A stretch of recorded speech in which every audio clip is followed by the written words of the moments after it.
तरफ बंदर है, आए डंडा में मछली मारने। देखिए हर तरफ बंदर है।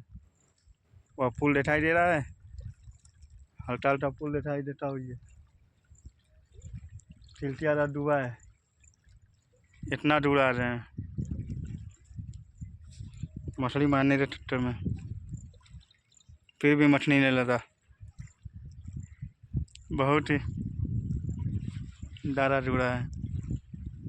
पीछे से तो पूरा जंगल है, पूरा जंगल है भाई। तब कितना है तब जंगल है, देखो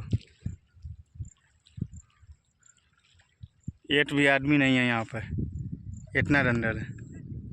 देख रहे हो, कीड़ो नहीं है, पूरे जंगल जंगल, कहीं भी आदमी नहीं है, इतना दूल्हा है। वीडियो कैसा लगा कमेंट में बताना।